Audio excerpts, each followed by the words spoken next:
Good game. Good day, everyone. Good day, ma'am. We're Team 5 and we're gonna report about the chapter 8.1 to 8.5. 8.5. My name is Carl Andre Declaro and I'm gonna start the 8.1, which is functional strategy. Next slide. First, our learning objectives are identifying a variety of functional strategies that can be used to achieve organizational goals and objectives. Next one is understand that activities and functions are appropriate to outsource in order to gain or strengthen competitive advantage. Next one is recognize strategies to avoid and understand why they are dangerous. Next one is construct corporate scenarios to evaluate strategic options. Use a stakeholder priority matrix to aid in strategic decision. Develop policies to implement corporate, business, and functional strategies. Next slide. 8.1 Functional Strategy. Next. What do we mean by functional strategy? In presentation, it means it is a approach or a functional area takes to achieve corporate and business unit objectives and strategies by maximizing resource productivity. It means these are a set of plans or strategies that can be used as company or organization's competitive advantage to achieve organizational goals and objectives, and to achieve corporate and business unit objectives and strategies by maximizing resource. Next slide. So these are the different areas of functional strategy.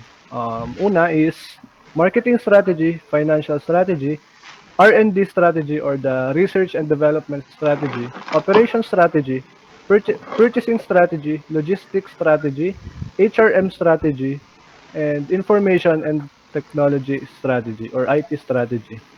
Next slide. Ayun. Marketing strategy.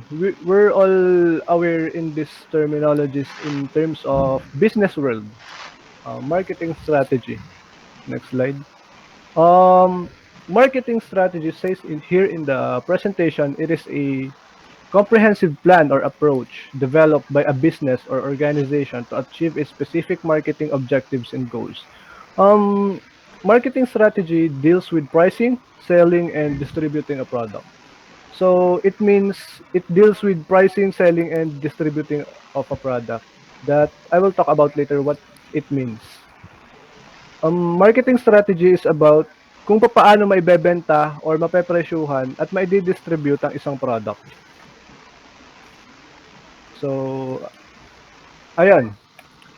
Pricing means magko-conduct kami ng isang comprehensive pricing analysis or for example, in our business which is shoe business, shoe manufacturing business. Magko-conduct kami ng isang comprehensive pricing analysis. Aalamin namin yung competitor pricing.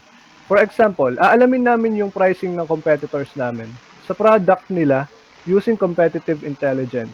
For us to know our competitors' informations, gaya nung kanilang pricing, when we say competitive intelligence, na ito yung nabanggit sa STIP analysis where we or a company will gather informations to competitors using research or hiring an agent para mag-spy sa company na competitor, which is illegal yon, yung illegal term.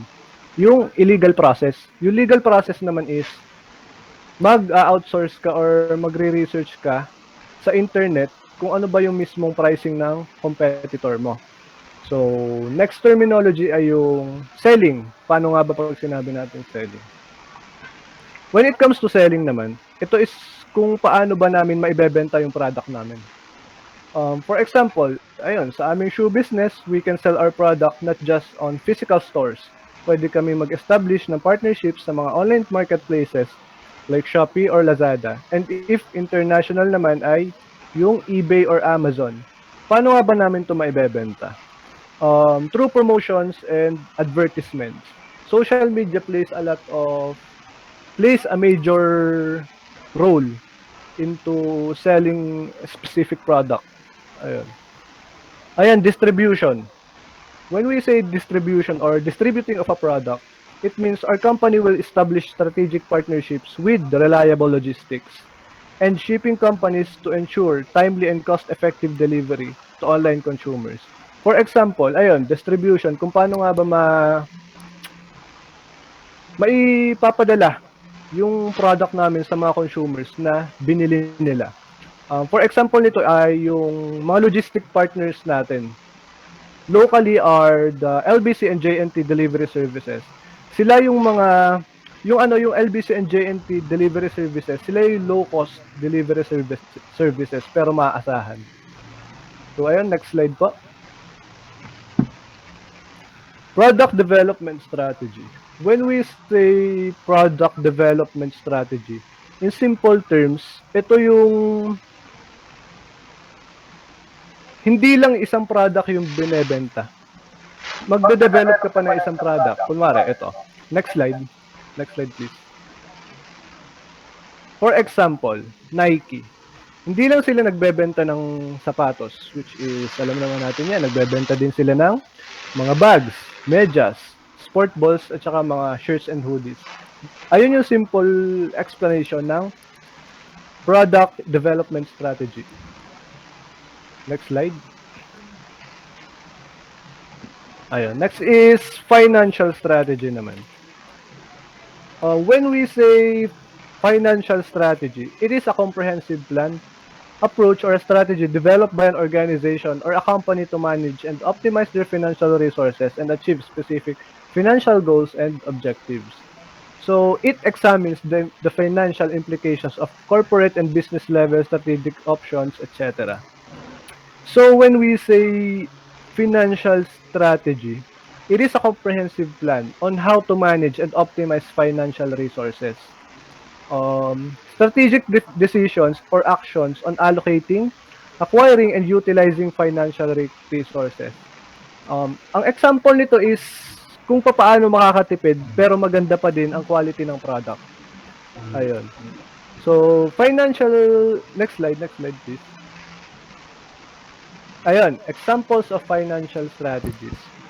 First is budgeting, which is aware tayo what budgeting is. Lalo na sa mundo ng business. And kahit naman applicable naman sa life natin, like pagbabudget natin sa pera, ayun. Financial strategies talks about financial strategy on kung paano mo matitipid ang pera. So ayun, it's about allocating of financial resources or assets. Budgeting is outlining expected income and expenses over a specific period.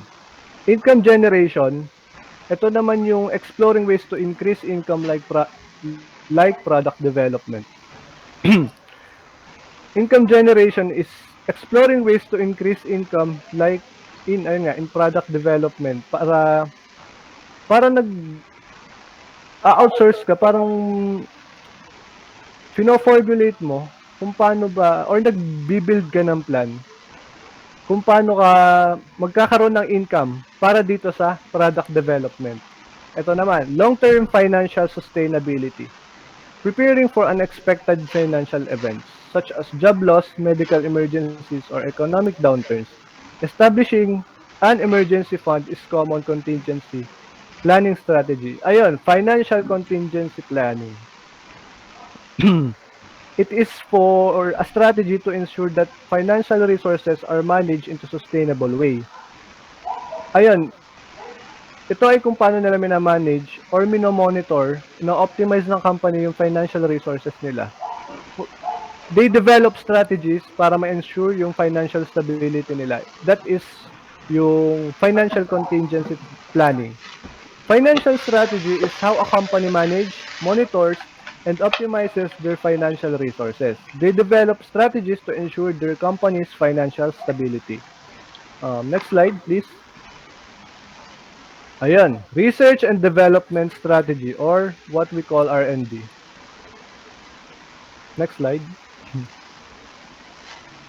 So R&D means a strategy that systematic plan or approach that outlines how an organization will conduct research activities on innovating and developing new products, processes, or services. Ayun. R&D is critical for innovation, competitiveness, and long-term growth in many industries and companies. R&D strategy deals with product innovation and improvement. Ayun, R&D or the Research and Development Strategy. Sa research and development strategy is it it's about company kung paano sila nagre-research para sa development ng isang product or nung product nila. Kaya ito ginagawa is para magkaroon ng competitive advantage sa mga competitors. In this strategy, pwede makapag-innovate, makapag-develop, and makapag-improve yung product or pwede ma-improve yung product. R&D deals or focuses with the product innovation and improvement. Next slide. So here is the table about technological leadership versus technological fellowship. Kung ano yung pinagkaiba nila. Ayun nga.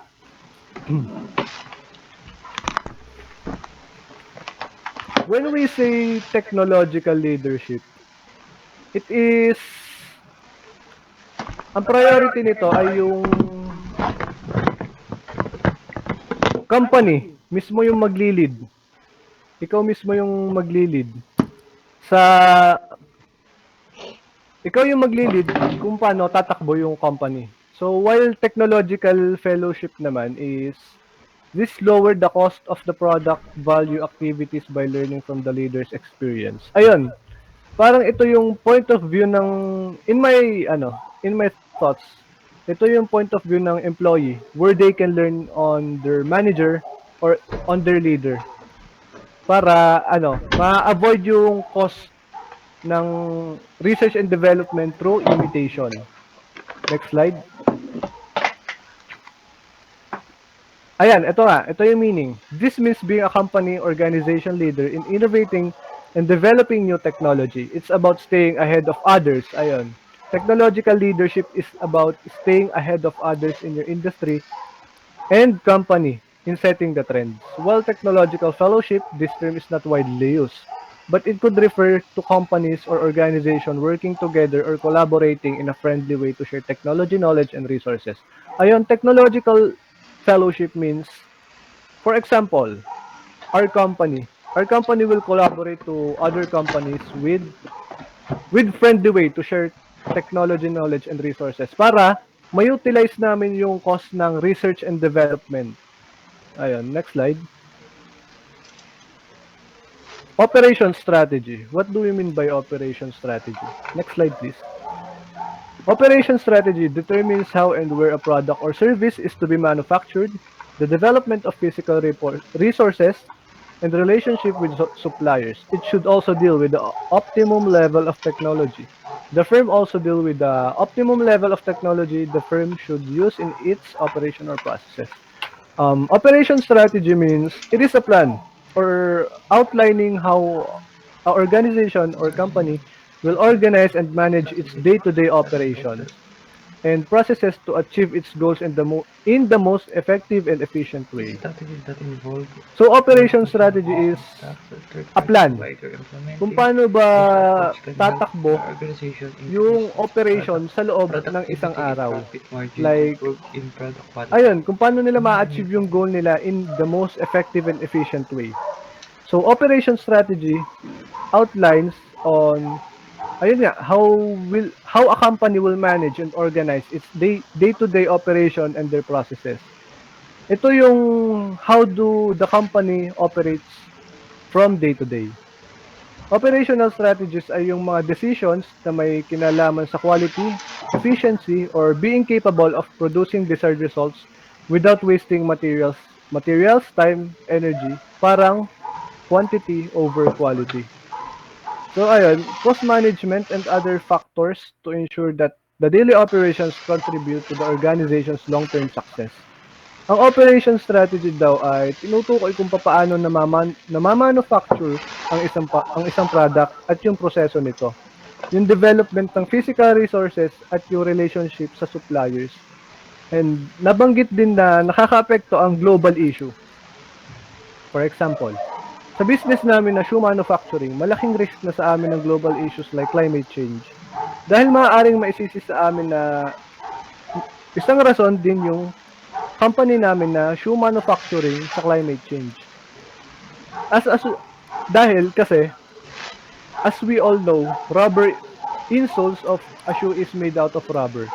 Kaya ayun, pwedeng maatake yung company namin na masisi kasi ayun, factor kami na nakakaapekto sa climate change. As a solution, we'll do a operation strategy about environmental sustainability measures to our operations and product innovations like using eco-friendly materials to meet the evolving demands. Ayun, our company,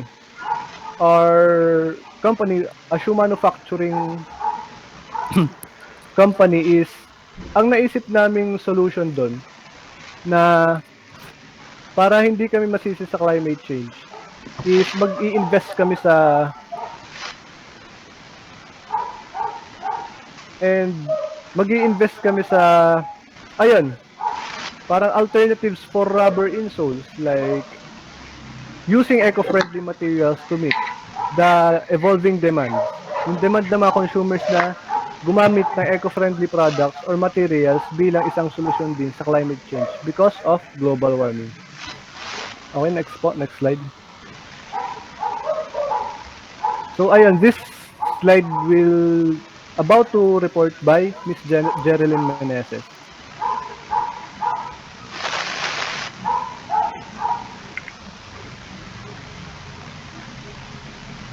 So, purchasing strategy. It deals with obtaining the raw materials, parts, and supplies needed to perform the operation functions. So when we say purchasing strategy, it is the process and approach of how an organization sources materials, goods, and services. So it defines how your company buy things. Di ba, we all know na yung mga companies, they implement purchasing strategies in order to make cost-effective purchasing decision from a group of efficient vendor na naghahatid ng mga quality goods sa tamang oras at tamang kondisyon sa abot kayang presyo. So, we have the basic purchasing choices are multiple, sole, and parallel sourcing. So first, ano nga ba yung multiple sourcing? It is the purchasing company orders a particular part from several vendors. So when we say multiple sourcing, it is acquiring goods or services from different or multiple suppliers, which can save cost and improve product quality. So meron tayong advantages ng multiple sourcing. First, it forces suppliers to compete for the business. May mga kompetensya sa mga suppliers para sa important buyers nila. Kung kaya, nababawasan yung gastos sa pamimili. Pangalawa, kung yung supplier hindi makakapag-deliver, usually may iba pang pwedeng pagkunan. Kung kaya masisigurado na merong pang parts and suppliers ang always available or on hand when needed. Second, sole sourcing. It refers on only one supplier for a particular part. So when we say sole sourcing, it when a company chooses one supplier. Kaya nga sole, di ba? Ibig sabihin, single, iisa lamang. So, yung isang kumpanya ay nakatuon lamang sa isang single or sole supplier o pinagkukunan ng produkto o materyales. Kung kaya, nare-reduce yung cost and time na ini-spend natin doon sa product niya. Third, the parallel sourcing. It means two suppliers are the sole suppliers of two different parts, but they are also the backup suppliers for each other's part. Sa madaling salita, isang kumpanya ang gumagamit ng dalawa o higit pang mga supplier para sa parehong product or services nila. So sa halip na umasa lamang sa isang supplier ng kumpanya, ay nagkakaroon ng backup or alternative supplier. Next po.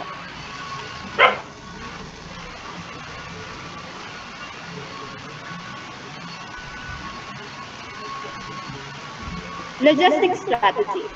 It deals with the flow of products into and out of the manufacturing process.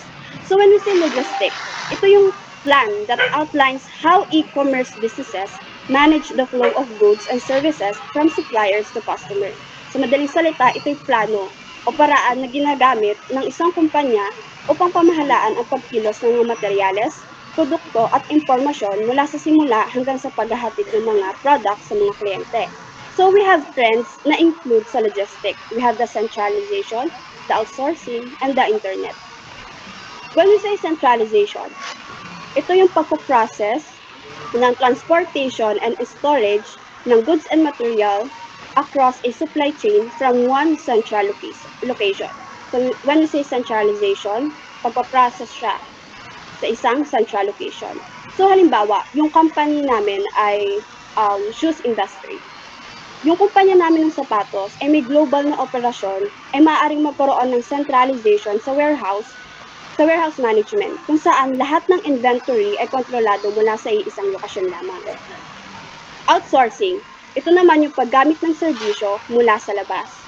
When a company uses an external provider or yung tinatawag nga natin na third-party services provider to handle various supply chain functions, this can include a mix of shipping, storing, packing, or delivering a company's goods, raw materials, and finished products. Next, use of internet. So ginagamit ito para sa real-time tracking ng mga shipment, e-commerce at e-ordering. So sa pamamagitan ng online platforms at mga application, nasusubaybayan natin yung pagkilos ng mga produkto. So halimbawa, umorder ka ng sapatos online. Madali nating matatrack yung order mo habang ito ay nasa transit pa lamang. Next po.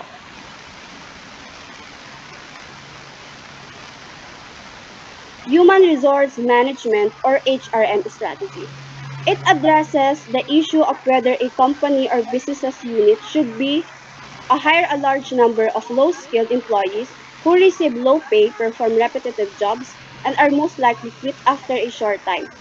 The fast food restaurant strategy, or hire skilled employees who receive relatively high pay and are cross-trained to participate in self-managing works team. So sa madaling salita, ang HRM strategy, ito isang pagpapasya kung yung kumpanya ba ay pipili ng magkakaroon ba sila ng maraming empleyado na may mababang kakayahan na nag-execute ng simpleng gawain sa murang sahod at madalas ay umaalis sa trabaho pagkatapos ng maikling panahon. Ito ay paraan na ginagawa sa mga fast food restaurant, yung McDonald's, Jollibee, o kaya ay pipili bang magkaroon ng mga empleyadong may matataas na kakayahan na kumita ng mas mataas at nag-undergo ng pagsasanay para maging parte ng mga self-managing work teams. So sa HRM strategy, ginagamitan to ng 360-degree appraisal. Meaning nito, which input gathered from multiple sources. So when we say 360-degree appraisal, ito yung ginagamit ng mga manager at ng employee to evaluate the latter's performance. Dito kasi ini-evaluate o sinusuri yung performance ng isang empleyado o isang kumpanya. So tinatawag na 360-degree appraisal sapagkat makakakuha ng mas maraming inputs at perspective ukol sa performance ng isang empleyado at ito ay maaaring magamit para sa personal development. Next po. So lastly, we have the information technology strategy. It provides businesses units with competitive advantage. So IT strategy, it is the plan that outlines how technology should be used to meet IT and business goals. So alam naman natin na yung IT ay maaaring maging kasangkapan sa pagpapabuti ng operasyon, komunikasyon at kakayahan ng isang kumpanya na makamit ang kanilang mga layunin. So sa information technology strategy, may sinusunod din sila, yung follow the sun management. It is which product team members living in one country can pass their work to team members in another country in which the workday is just beginning. So when you say follow the sun, ang isang kumpanya ay gumagamit ng international na pagkakaroon ng mga tauhan sa iba't ibang bahagi ng mundo upang mapanatili ang operasyon at serbisyo nito sa buong araw.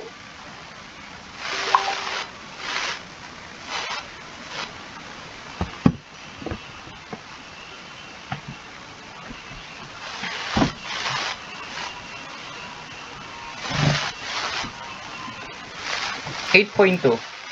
The outsourcer's decision, location of function. Outsourcing. purchased from the someone else product or service that had been previously provided internationally. The reverse the reverse of vertical integration. Dito po sa outsourcing, tulad nga po ng sabi po ng nauna ni Carl ay kunwari po meron tayong ang product po natin sapatos. Ang problema po natin ay paano natin mai-ship internationally ito. Mag-outsource tayo ng ibang logistic company na magde-deliver internationally at bubuo tayo ng partnership doon. Tapos sila ang bahala sa shipping internationally. Then sa outsourcing, sa offshoring, the offshoring process of regulating business or business process to another country, or the benefits of from reduced labor cost of more beneficial regulatory environment. Yan, dito po sa ang process po ng offshoring to process some companies may undertake to regulate business operation to another country to take advantage of lower cost of differing labor law or access to natural resources. Next po. Disadvantage of outsourcing.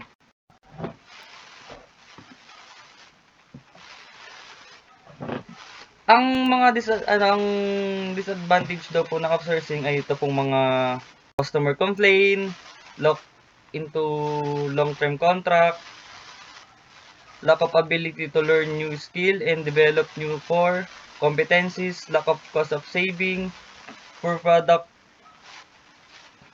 quality. Wait lang po. Ayan, dito sa disadvantage of outsourcing involves a over direction control over the business function or process to third party. As such, it's come to certain risks. For example, resourcing you may experience problem with customer complaint, lock into long-term contract, and hindi lang naman po lahat yan ang mga disadvantage ng outsourcing. Meron pa rin tayong mga service delivery, tsaka confidentiality and security, lack of flexibility, tsaka meron din tayong mga instability. Yung mga ibig sabihin naman po yun, pagka kasi po yung kunyari,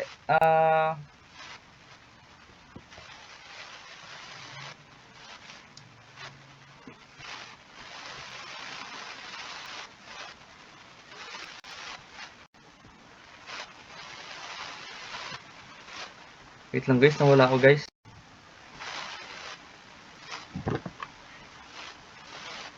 Business, shoe manufacturing. Mag-outsource kami ng logistics partner para ma-deliver sa consumer locally or internationally.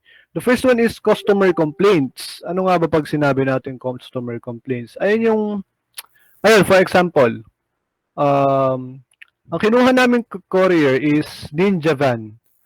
And we all know that may mga issue si Ninja Van na ayun nga, hindi maayos daw yung delivery service. So, dahil doon, yung product namin maapektuhan.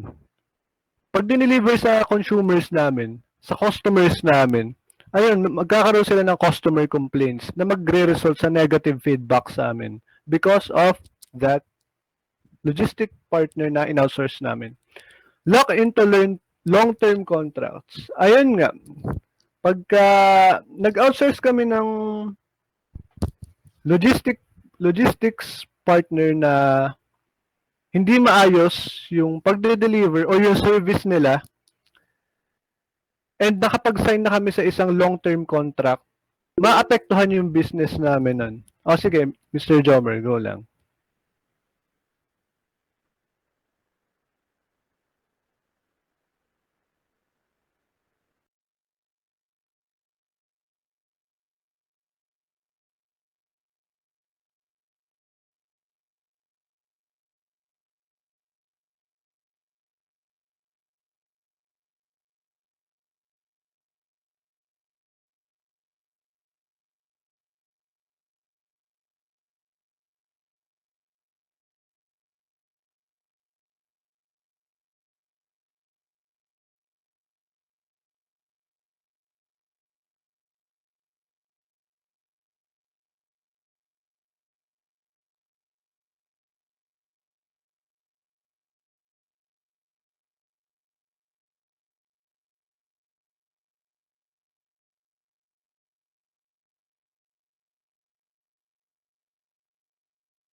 So, ayun. When we say lack of cost saving, magiging magastos yan para sa company namin. Lalo na't niyo-utilize namin yung financial stability namin. Pagka ano kami ng isang logistic partners, for example, na mamahalin, maapektuhan yung financial stability namin. Kaya we need to be efficient, like, ayun, effective and efficient, like, i-apply namin yun. Maghahanap kami, mag-outsource kami ng isang logistic partner na low cost, pero maganda yung service nila. Like, ayun, for example, J&T Logistic Services, ayun.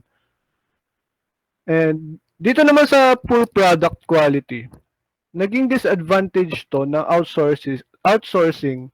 Ayun nga, for example, is establishment with our logistic partners nga. Ayun nga, for example, is yung isang company na si Ninj. Ayun, hindi ko nasasabihin. Na nagkaroon siya ng mga issues about services nila na yung product daw na i-deliver sa mga customers or consumers is nagkakaroon ng damage or defect sa ayun sa mismong produkto na kami yung nasisisi or yung company yung nasisisi dahil sa poor service ng logistic partners namin. So ayun.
So 8.3 strategies to avoid. Ano-ano nga ba yung mga strategies na kailangan nating iwasan? Una, follow the leader. So sa follow the leader, bakit nga ba kailangan iwasan yung strategy na to? Kasi when you imitating a leading competitor strategy, nawawalang halaga yung strength and weaknesses ng isang leader, ng isang kumpanya, di ba? Kasi maaring may possibility na magkamali yung leader na sinusunod mo. So bawat kumpanya kasi merong strength and weaknesses. So ang leader ay maaaring magkamali. Ba? Yung mga leaders sa industry, hindi sila palaging tama sa kanilang mga desisyon. Yung pagsunod blindly sa kanilang mga hakbang ay maaaring magdulot ng pagkabigo na magreresulta yon ng financial stress. Next, hit another home run. So kung yung isang kumpanya ay naglunsad ng isang successful na product, karaniwan 'di ba yung ibang company ay naghahanap or gumagawa pa sila ng another product na akala nila ay magiging successful din katulad ng nauna nilang product. So kailangang iwasan 'yun sapagkat kahit gaano pa kagaling yung konsepto mo, hindi lahat ng bagong produkto ay magiging matagumpay. So maaari yung magdulot ng pagkalugi at pagkawala ng resources ng kumpanya. Next po.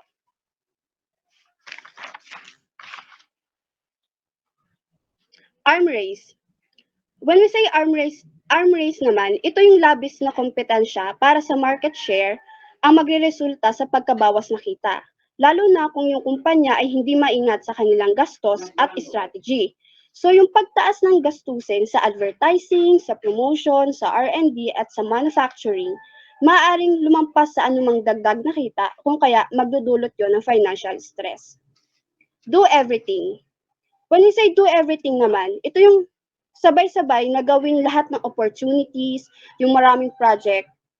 So kailangan iwasan ito sapagkat nangangailangan yun ng malaking halaga na maaring magresulta naman sa pagkaubos ng yaman ng kumpanya. Kasi kung patuloy mong sabay-sabay na ginagawa yung mga dumarating na projects, na opportunities, ang magsasuffer doon ay yung resources or yung kita ng kumpanya. So yung net income, bumababa yun dahil sa pag-aaksaya ng pera sa mga hindi epektibong project at pagkawala ng financial sustainability. Losing hand, ito naman, once na mag-invest ng labis or sobra-sobra ang isang corporation, in particular strategy, yung top management, hindi sila handa or unwilling sila to accept its failure once na hindi naging successful yung product nila. So magre-result yun ng maraming pagkatalo, patuloy na pag-aaksaya ng pera, ng oras, at iba pang mahalagang pagkukunan, and also panganib din yun sa financial. Next po.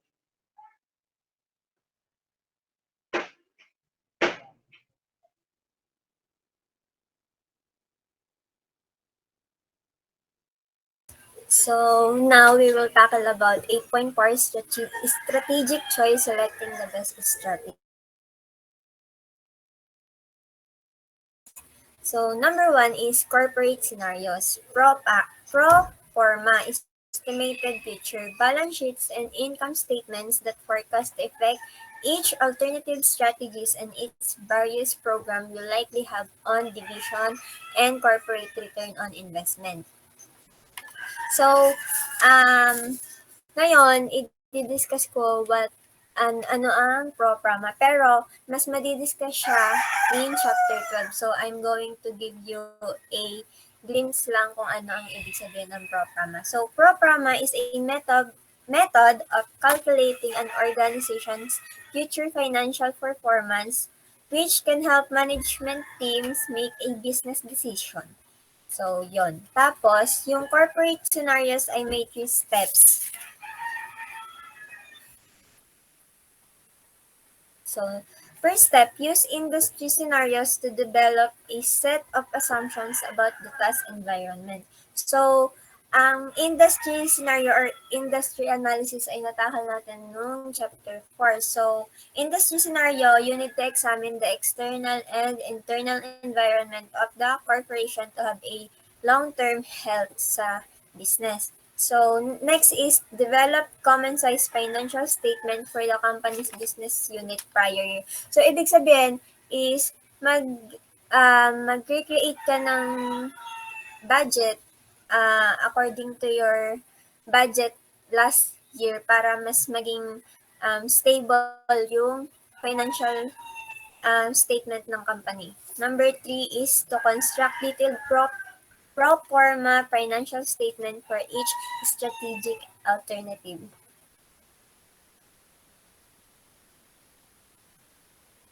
So this is the table na example kung paano mag-construct ng detailed financial statement.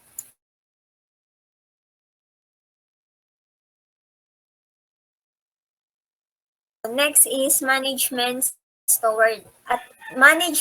attitude toward risk.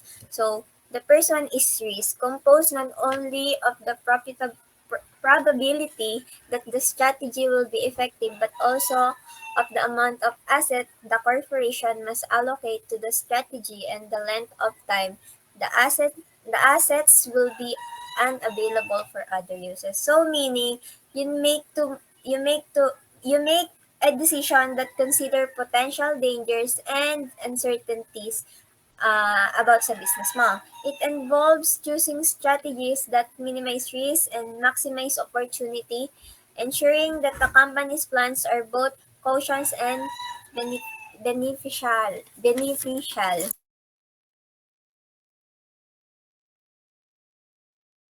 So next is real option approach. When the future is highly uncertain, it pays to have a broad range of options open. So, alam naman natin na hindi talaga certain yung future kasi hindi natin alam kung anong mangyayari bukas or next month or in the 5 years. So, real approach means keeping flexible options open in decision making. Just like in a game where you can change your strategy based on how the game unfolds. Kumbaga, kung namamatay ka ng namamatay sa certain place dun sa game mo, so you need to come up other strategy paano mo malalampasan yung level or yung paano mo mapapatay or makikill yung kalaban mo. So, it can allow businesses to adapt and change plans as new opportunity or risk arise, making the best decision at the right time. Sorry po pala, hindi ko pala naka-open ng aking cam.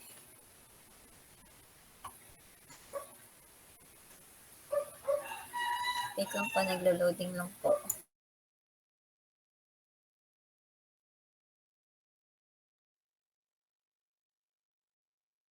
Yan. So, next is net present value or NV.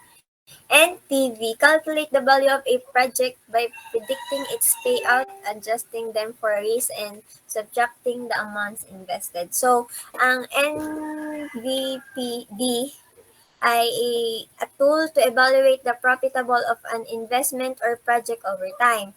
It can help business to decide which project will bring in more money than they cost. It's like figuring out if an investment is worth it in the long run, helping companies make smart financial statement.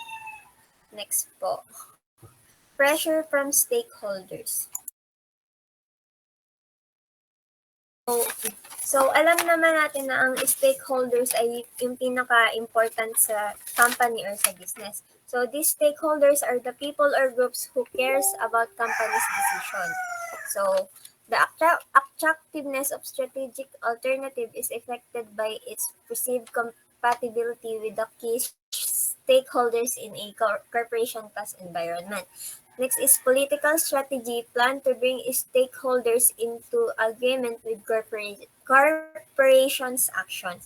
Constituency building, political action, committee contribution, advocacy, advertising, lobbying, and coalition building. So, political strategy means making plans, consider government policy and regulation. Hindi mo naman pwedeng itayo na ng basta-basta yung business mo sa lugar na gusto mo kasi meron tayong law and regulation sa ating bansa.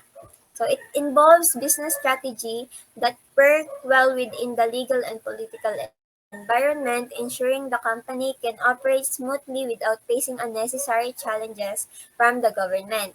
It's about making decisions that are both successful for the business and compliant with the law and regulation of the country. So, ito po yung table na example ng stakeholders priority matrix. Hindi ko po siya masyadong magets pero I'll try my best po to explain. So this stakeholders priority matrix is a tool that helps organization understand which stakeholders are most important for a project. So this matrix helps in deciding how to engage with different stakeholders effectively based on their influence and interest in your current project or your planning project. Next po is pressure from corporate culture. So, alam naman natin yung culture. We have so many culture po here in the Philippines. So, in evaluating strategic alternatives, strategy makers must consider pressure from the corporate culture and assesses a strategy compatibility with the culture. If there is a little fit, management must decide if it should take a chance or on ignoring the culture, manage around the culture and change the implementation plan, try to change the culture to fit strategy, and change the strategy to fit the culture. So, ano nga ba ang corporate culture? So, corporate culture means making decisions that fit the company's value on how it operates. It's about choosing strategies that resonate with the organization's unique identity and work culture. It ensures that the chosen strategy aligns with company's core beliefs, making it easier for the employee to understand, accept, and implement the strategic decision effectively. So, and lastly, needs and desire of team managers. Lahat naman siguro ng tao or kahit bata yan, meron yung kailangan at saka desire sa buhay. So, even the most attractive alternative might not be selected if it's a contrary to the needs and desire of important top managers. Personal characteristic and experience affect a person's assessment of an alternative attractiveness. So, key and desire of team managers refers to what leaders in a company want. Kumbaga, di ba, mag-board meeting kayo kasama yung mga managers or pwede din kasama yung stakeholders kung ano yung mga plano or idea na pwede nyo apply ulit sa business nyo. Like, kunwari, sa business namin, shoe industry. So, hindi naman siya hindi involved dito yung stakeholders or yon kasi business namin ay yung kumbaga kami lang din yung naghahawak, kami yung nag-import, kami yung nag-outsource, kami lahat yung gumagawa. So, yung manager siguro ay siya yung pinakautak ng business namin, kumbaga. Tapos, yun, magmi-meeting kayo, tapos doon yung sasabihin kung ano yung mga gusto nyo or anong desires nyo gawin sa design ng sapatos. And then, pag hindi naman nagustuhan ng manager yung na-present yung plan, is pwede yung mabago na magiging gusto ng managers para mas maganda siguro yung effect ng magiging kakalabasan ng product nyo. Then, align this with strategic choices means making decisions that make both the managers and the company happy. So yun nga. And it's about choosing strategies that meets the goals of the leaders while also benefiting the organization or the company. So yun lang po ang aking report. Thank you po. Next po.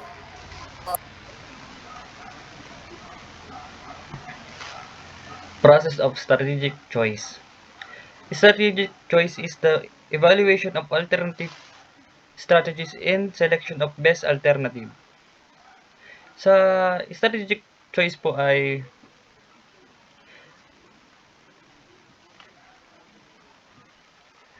ang strategic choice po ay kunyari ang company po ay may materials na need na para po sa ating product. kunyari po sa ating company na shoe industry. Ang kailangan po natin dun ay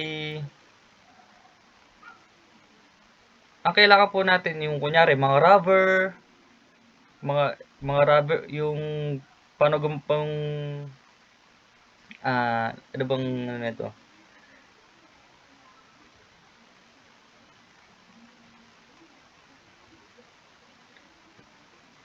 Kunyari yung ingredients na panggawa ng rubber. Pag naubusan tayo ng stock or nawalan tayo ng materials na kailangan para magawa ng rubber sa ating company, kailangan meron tayong second option o materials na pwede nating gawing rubber na alternative siya na same pa rin siya ng quality ng ating magagawang product na rubber. I mean, kunyari, naubusan tayo ng materials para makagawa ng rubber shoes. So, kailangan natin meron tayong second option na materials na tutugma pa rin sa quality ng ating original na materials. Ayun po. Yan. Next naman po sa failure almost always stem from the action of decision maker, not from the bad luck or situational limitation. Yan. The meaning of this message is that failure is not always from the bad luck. Hindi naman siya laging nasa umaano sa hindi ka swerte, hindi mo kaya gawin to kaya nagfe-fail ka. Yung failure, nagkakaroon tayo ng failure dahil meron tayong mga decision na nagte-take tayo ng risk. Nagte-take tayo ng risk sa isang decision para malaman natin kung magsasucceess ba tayo or mag-fail tayo sa decision na ginawa natin. Next naman po. Avoid consensus trap. Sa devil's advocate, assigned to identify potential pitfalls and problem with the alternative strategy and formal presentation. A devil advocate who may an individual or group is a one who assigned to identify the potential pitfall and problem with a purpose alternative strategy, a formal presentation when applied to strategic making dialectical inquiries that to proposal using different assumption be generated for each alternative strategy under consideration. Yan. Yan, next po. Criteria for evaluating alternatives include manual exclusivity.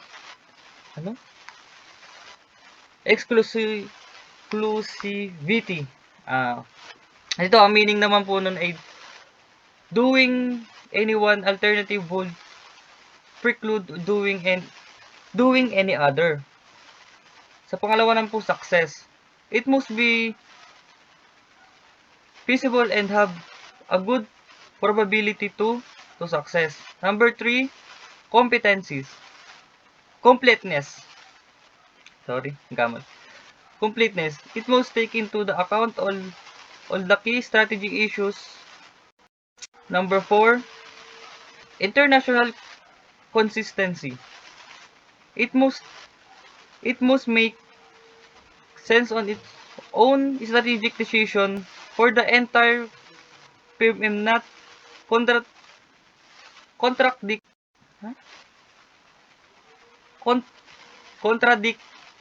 key goals of policies and strategy currently being pursued by the firm or its units.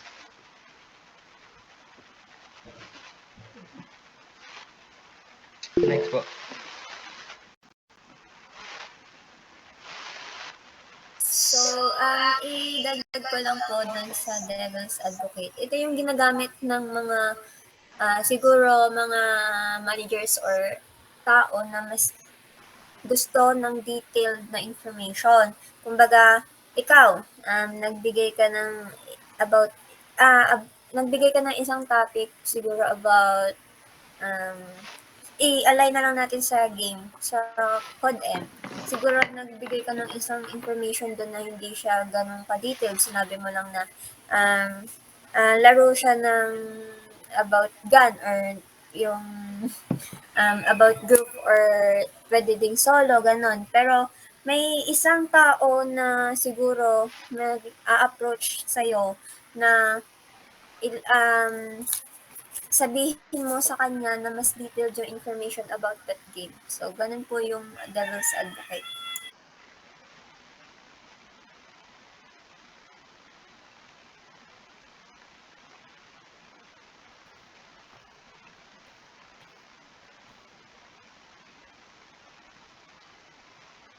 So ayun, 8.5 or the last one which is